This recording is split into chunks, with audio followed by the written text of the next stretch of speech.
જામનગર નજીક આવેલા કનસપુરા ગામના પાટિયા પાસે અજાણ્યા 4 શખ્સોએ ચીજવસ્તુ ભરેલા ટેમ્પોની લૂંટ કરી છે।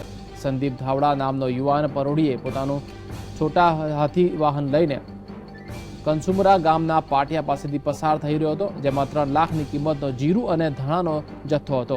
આ યુવાન જ્યારે કનસુમરા ગામના પાટિયા પાસેથી પસાર થઈ રહ્યો હતો ત્યારે 4 અજાણ્યા શખ્સોએ તેમનું વાહન રોકીને સંદીપને ઉતારી મૂક્યો હતો અને તેની પાસે રહેલા રૂપિયા 2200 અને માલ સાથેનું વાહન લૂંટી લઈને ફરાર થઈ ગયા હતા।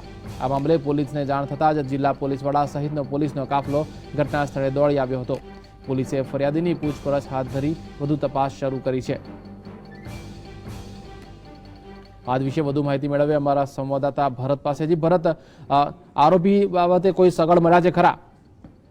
એ વિશાલ, હાલ કોઈ આરોપી બાબતે કોઈ સગડ મળ્યા નથી, પરંતુ જે આ ફરિયાદ છે તે પરોઢીએ આજે વહેલી સવારે બનેલો બનાવ છે।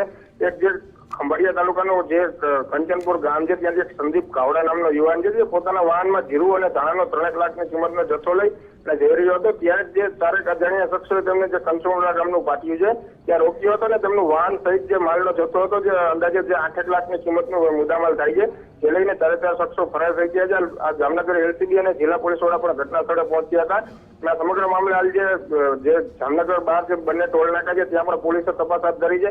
હાલ જે ફરિયાદી છે તેની પણ પૂછપરછ કરી અને ફોનના આધારે પણ તપાસ હાથ ધરવામાં આવી છે।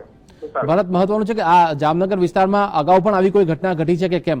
અને ટોલ નાકાની જો તમે વાત કરી રહ્યા છો, ટોલ નાકા ઉપર સીસીટીવી કેમેરા લગાવ્યા હશે, તેના બાબતે પણ કઈ માહિતી મળી છે? હાલ પોલીસ નથી। પોલીસને મહત્વની બાબત એ છે, સવાલ એ પણ ઉઠાય છે કે જે પરોઢિયાનો બનાવ છે તેમ છતાં જે 5 થી 6 કલાક વીતી ગયા બાદ પોલીસ સમક્ષ જે ફરિયાદી સામે આવેલો છે અને પોલીસે હાલ જે 5-6 કલાક વીતી ગયા છે જેના કારણે જે લૂંટ કરનાર જે આરોપીઓ છે તે જિલ્લા બહાર પણ જે અન્ય સ્થળે જઈ શક્યા હોય। હાલ પોલીસે ટોલ નાકા પર એ તપાસ હાથ ધરી છે કે આ વાહન જે GK10 TV 418 નંબરનું જે વાહન છે મિની ટેમ્પો છે તે ત્યાંથી પસાર થયું છે કે નહીં, પોલીસે તે અંગે તપાસ કરી છે અને જે ફરિયાદી છે ફરિયાદીની પણ પૂછપરછ કરી રહી છે, પરંતુ હાલ જે આરોપીઓ છે તે મુજબ હાલ હજુ સુધી કોઈ પણ સગડ મળી શક્યા નથી। જી આભાર ભરત, સમગ્ર માહિતી આપવા બદલ।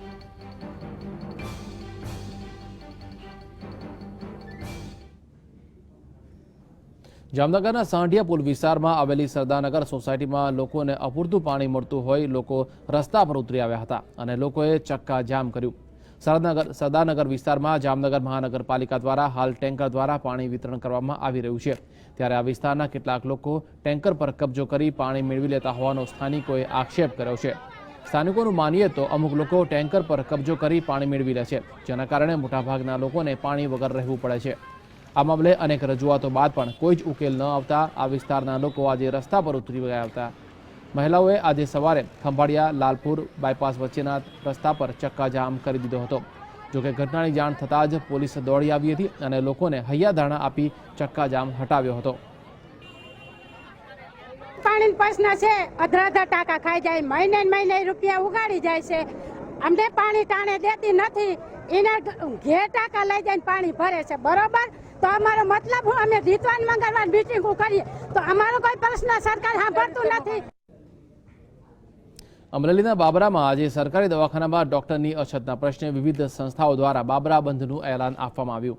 પ્રાથમિક સામૂહિક આરોગ્ય કેન્દ્રમાં છેલ્લા 2 વર્ષથી માત્ર ને માત્ર એક જ ડોક્ટર છે અને આ સરકારી દવાખાના પર બાબરા તાલુકાના 50થી વધુ ગામો અને બાબરા શહેરના દર્દીઓ આવતા હોવા છતાં પણ અહીં વધુ ડોક્ટરની નિમણૂક કરવામાં નથી આવતી। અનેક રજૂઆતો બાદ અંતે થાકેલા બાબરાના શહેરીજનો દ્વારા આજે બાબરા બંધનું એલાન આપવામાં આવ્યું, જેમાં બાબરા શહેરના તમામ લોકોએ પ્રચંડ સમર્થન આપીને બંધને સફળ બનાવ્યું છે। તો બીજી તરફ આ જ મુદ્દા પર છેલ્લા 3 દિવસથી ઉપવાસ આંદોલન પર ચલાવાઈ રહ્યું છે। આ સુવિધા પૂરી પાડવામાં સરકાર નિષ્ક્રિયતા દાખવશે તો આ આંદોલન હજુ ઉગ્ર બનશે તેવા એંધાણ પર વર્તાઈ રહ્યા છે।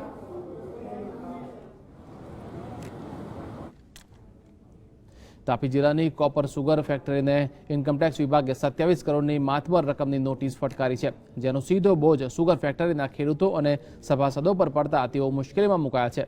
કેન્દ્ર સરકાર દ્વારા શેરડીના ટેકાના ભાવ FRP દ્વારા નક્કી કરવામાં આવે છે, જેને લઈને ઇન્કમટેક્સ વિભાગ દ્વારા તાપી જિલ્લાની દાદરિયા સ્થિત કોપર સુગર ફેક્ટરીને 2011-12ના વર્ષ દરમિયાન